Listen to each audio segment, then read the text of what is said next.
Bonjour à tous et à toutes. Nous parlons aujourd'hui de la cachérisation du four pour Pessah.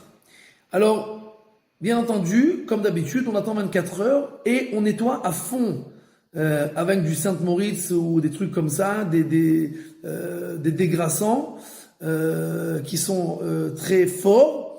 On nettoie à fond le four.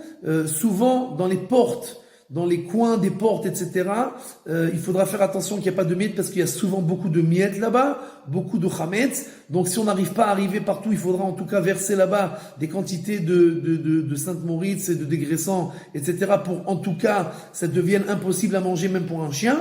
Et après, si on a la pyrolyse, c'est le mieux. Alors on allume le four sur la pyrolyse et il s'auto-cachérise, il n'y a pas de problème. Et on peut même mettre la grille à l'intérieur. Les plaques, ça va être un problème parce que les plaques, en général, tu mets avec la pyrolyse, elles vont fondre. Ou en tout cas, si elles vont pas fondre, elles vont se déformer complètement. La grille, en général, elle est beaucoup plus résistante. Donc on peut la mettre avec la pyrolyse. Et alors, on aura le four qui est cachérisé et la grille, on peut l'utiliser pour Pessah. La pyrolyse, c'est comme l'iboun chamour, c'est comme une cachérisation au degré le plus fort.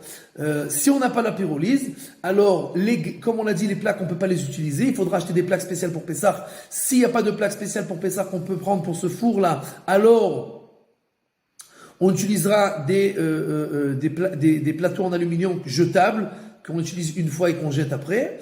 La grille, on peut la cachériser de la manière suivante. Après qu'on a nettoyé le four à 100%, alors on a attendu 24 heures, alors on allume le four pendant 2 heures sur la chaleur la plus forte avec la grille à l'intérieur. Et après, on recouvre la grille avec du papier aluminium et on peut poser dessus tout ce que les plateaux jetables. Et comme ça, on pourra utiliser le four. Le micro-ondes, c'est une autre histoire. Il y a des poskim qui disent de ne pas l'utiliser à Pessah après qu'on l'a utilisé pendant toute l'année. Si quelqu'un veut l'utiliser, alors il peut se fixer sur les poskim, se baser sur les poskim qui disent qu'on attend 24 heures, on nettoie à 100%, et après on met un verre d'eau avec à l'intérieur des produits ou de l'eau de javel ou du produit de vaisselle, etc.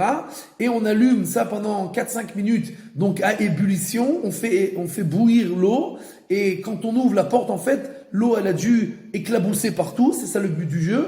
Et comme le micro-ondes, en fait, il devient chametz par la buée qui sort des aliments et qui se colle aux parois du micro-ondes, de la même manière, il s'auto-cachérise de cette manière-là, avec ces buées-là qui sont brûlantes et qui cachérisent le micro-ondes et qui, avec l'eau de javel, etc., alors, même s'il y a quelque chose qui est à l'intérieur des parois, alors de toute façon, maintenant, il est plus comestible et donc c'est cachérisé pour Pessah.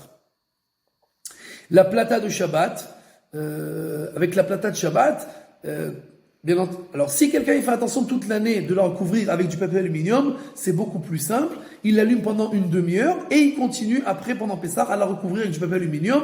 Il n'y a pas de problème. Si quelqu'un il recouvre pas toute l'année, alors il y a des choses qui se versent des fois sur le papier, sur la plaque. Des fois, on met des chalotes sur la plaque, etc.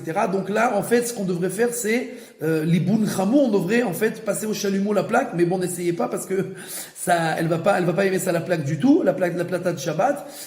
Donc, en fait, ce qu'il faudra faire, c'est 24 heures, nettoyer à fond, allumer pendant 1 heure la plata et la plaque de Shabbat, et après la recouvrir avec du papier aluminium hermétiquement, en faisant attention, bien entendu, à Pessah, que rien ne tombe dessus. Si c'est hermétique, il n'y a pas de problème, mais en général, c'est un peu compliqué de faire hermétique. Donc, il faudra faire attention que les choses ne tombent pas dessus, et on pourra utiliser alors la plaque de Shabbat. Kol Tuv Be'atzlacha.